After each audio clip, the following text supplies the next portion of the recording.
Hello everyone, आज है 5 जनवरी और आज इस वीडियो में हम बात करने जा रहे हैं सुज़लॉन एनर्जी के बारे में। 40 रुपए के करीब पहुंचने की कोशिश कर रहा है। हालांकि एक डिक्लाइन यहां पर देखने को मिला ज़रूर था, लगातार ये गिर रहा था, 35 रुपए पर गया था, लेकिन वापस से एक बड़ी रफ्तार यहां पर देखने को मिल रही है। जब ये गिर रहा था तब भी मैंने कहा था कि 32 से 35 रुपए का लेवल मुझे अट्रैक्टिव लगता है, और हालांकि 35 पे गया भी था, इंट्राडे में भी गया था, वहां पर फिर से रफ्तार यहां पर दिखाई है। और मैंने ये चीज़ हमेशा कही है कि लॉन्ग टर्म का नजरिया है तो डरने वाली बात नहीं है, दोबारा 50 रुपए के ऊपर ज़रूर जाएगा। और हालांकि धीरे धीरे ये बढ़ तो रहा ही है, बात करेंगे उसके बारे में। लेकिन उससे पहले अगर आपने अभी तक चैनल को सब्सक्राइब नहीं किया है तो प्लीज़ अभी इसे सब्सक्राइब कर लीजिए, क्योंकि आगे भी बहुत सारे वीडियोज़ हैं जो आपको काफ़ी ज़्यादा हेल्प करेंगे। तो 39 रुपीज़ का शेयर है, एक महीने में जहां से शुरू हुआ था वहीं पर आ गया। पहले डिक्लाइन देखने को मिला, फिर से तेज़ी आई, और सबसे ज़्यादा पैसा एक साल में बना ज़रूर है। देखिए 8 रुपए का शेयर था, 40 रुपए से भी ऊपर निकला था, बाद में करेक्शन बनना शुरू हुए नवंबर महीने में, जब म्यूचुअल फंड्स ने बिकवाली करना शुरू करा था। नवंबर महीने में तकरीबन 1090 करोड़ रुपए के शेयर्स म्यूचुअल फंड्स ने बेच दिए थे। दिसंबर में भी अभी तक डेटा नहीं आया है कि कितना खरीदा है, कितना बेचा है, जैसे आएगा उसके बारे में भी बात करेंगे। लेकिन दिसंबर महीने में भी देखोगे तो भाई उतनी बड़ी तेज़ी नहीं थी, ये लगातार डिक्लाइन मोड में ही चल रहा था। लेकिन जनवरी आते आते डेफिनेटली कह सकते हैं कि शुरुआत तो अच्छी हुई है, शुरुआत इसकी अच्छी हुई है। जनवरी में अगर आप देखोगे तो शुरुआत बेटर मैं कहूँगा, यहाँ पर 38 से इवन 37 तक गया था, धीरे धीरे भागा। पिछले 2 दिन में अच्छी खासी तेज़ी इसने दिखाई है, और ये अच्छी बात है। कल और आज अच्छी तेज़ी है, उससे पहले भी थोड़ी बहुत तेज़ी थी, लेकिन उतनी बड़ी रफ्तार नहीं थी यहाँ पर। और यहाँ पर आज वॉल्यूम का भी काफ़ी बड़ा गेम चला है। अगर आप देखोगे तो आज यहाँ पर 1,65,00,000 के आसपास के शेयर ट्रेड हो चुके हैं, और अभी बाजार जस्ट खुला ही है। खुलते ही भाई साहब करोड़ों में ट्रेडिंग यहाँ पर चल रही है। और देखा जाए तो देखो पिछले कुछ टाइम में कई बड़े ऑर्डर्स भी इनको मिलते नजर आए, जैसे कि 300 मेगावाट का विंड एनर्जी का प्रोजेक्ट मिलता नजर आया। इससे अलावा अगर हम देखेंगे तो तकरीबन 193 मेगावाट का विंड पावर का भी प्रोजेक्ट इनको मिलता नजर आया। इसके अलावा देखें तो 100 मेगावाट्स का भी प्रोजेक्ट इनको मिलता नजर आया। तो 2 हफ्तों में 3 बड़े ऑर्डर्स इनको मिले, और ये बड़ी बात है, काफ़ी बड़ी बात है इनके लिए। और देखा जाए तो according to Moneycontrol user 100% लोग कह रहे हैं खरीदारी करो, बेचने की बात यहाँ पर कोई नहीं कर रहे, मैं भी नहीं करूँगा। और जहाँ तक नज़र करी जाए तो 2023 में इनसाइडर्स की तरफ से बिकवाली ज़रूर आई थी, लेकिन जिस प्राइस पर उन्होंने बेचा था अभी ये उससे कई ज़्यादा ऊपर ही ट्रेड कर रहा है।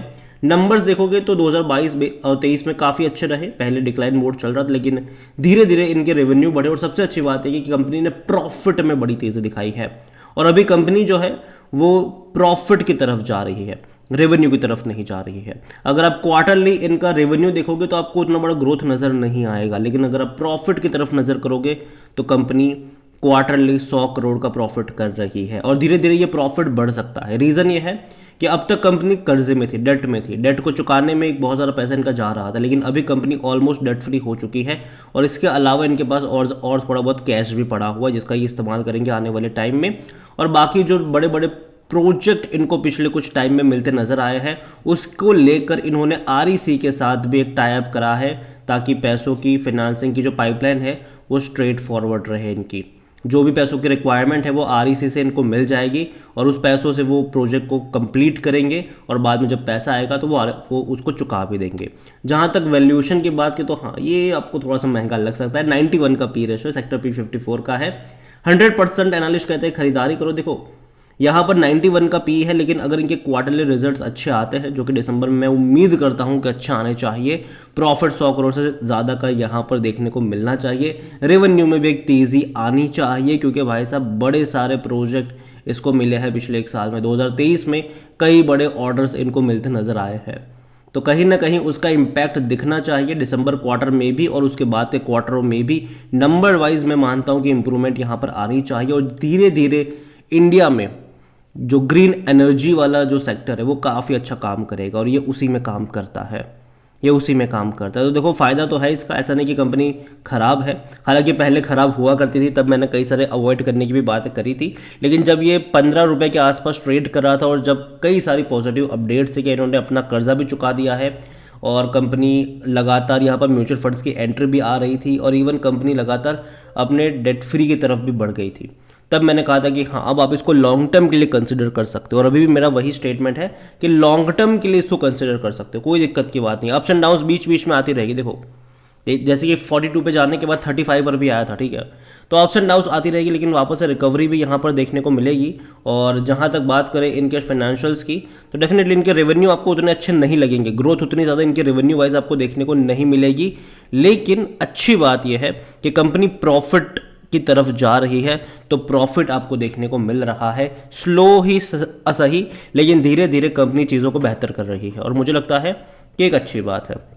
और डेट फ्री हो चुकी है, ये एक बहुत अच्छी बात है इनके लिए, क्योंकि कर्जा ही इनके गले की हड्डी बना हुआ था, अब उसी को ये धीरे धीरे कम कर रहे हैं, मतलब कम कर ही दिया है, तो वो इनके लिए बेटर चीज़ हो सकती है लॉन्ग टर्म के लिहाज से। अगर मैं देखूँ तो बस यहाँ से चीज़ें सही दिशा में जाए, वही मैं उम्मीद करूँगा इस कंपनी से।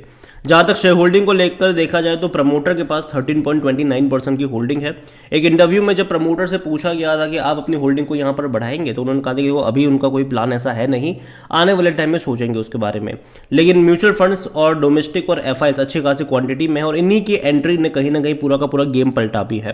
क्योंकि अगर आप मार्च तक देखोगे तो सिर्फ 0.08% ही थे म्यूचुअल फंड्स, बाद में अगस्त में ये 4.98 पर आए, हालांकि सितंबर में इन्होंने बेचा 4.70 पर भी आ गए, लेकिन अभी जब दिसंबर में आप देखोगे तो और कम शायद आपको म्यूचुअल फंड की क्वांटिटी देखने को मिलेगी। लेकिन उन्होंने बेचे तो सामने किसी ना किसी ने तो खरीदा ही होगा, शायद वो डोमेस्टिक भी हो सकते हैं, एफआईएस भी हो सकते हैं, या फिर रिटेल और अदर्स भी हो सकते हैं।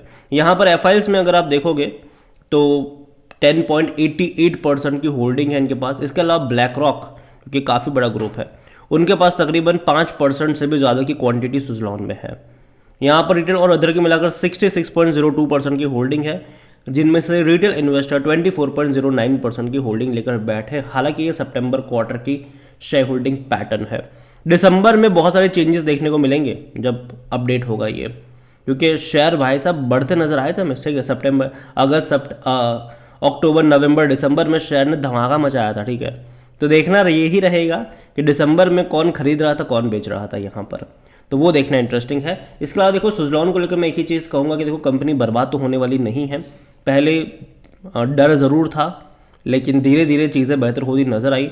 इन्होंने अपने डेट को 3 बार रिस्ट्रक्चर किया है, एक बार किया फिर भी कुछ नहीं हो पाया, 2 बार किया फिर भी कुछ नहीं हुआ, लेकिन तीसरी बार जब इन्होंने अपने डेट को रिस्ट्रक्चर किया, उसके बाद पैसा रेज करा, उससे चीज़ें बदलती नजर आई और अपने डेट को चुका भी दिया उन्होंने, और ये बड़ी बात है इनके लिए। और कहीं ना कहीं मैं उम्मीद करता हूँ कि जो ग्रीन एनर्जी की तरफ हम आगे बढ़ रहे हैं, जो विंड एनर्जी की तरफ हम आगे बढ़ रहे हैं, उसका फायदा डेफिनेटली इस कंपनी को भी मिलेगा, और कई सारे बड़े प्लेयर्स यहाँ पर एंट्री करेंगे, जिसका फ़ायदा भी इसको डेफिनेटली मिलेगा। और कई सारे बड़े प्रोजेक्ट कह लो, ऑर्डर कह लो, वो पिछले साल इसको मिलते नज़र भी आए हैं, तो उसका भी जो परफॉर्मेंस है वो शायद इनके अगले क्वार्टरली नतीजों में देखने को मिलेगा।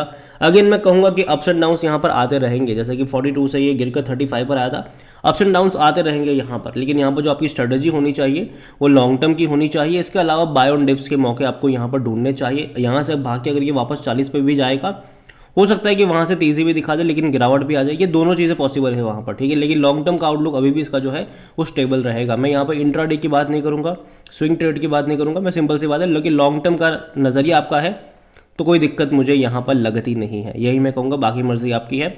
वीडियो को यहीं पे एंड करता हूँ। पसंद आया हो तो लाइक करें, शेयर करें, मगर पहली बार है तो प्लीज़ सब्सक्राइब करें। और सुज़लॉन एनर्जी के बारे में आप क्या सोचते हैं वो भी आप मुझे कमेंट में लिख के बता सकते हैं। Thank you.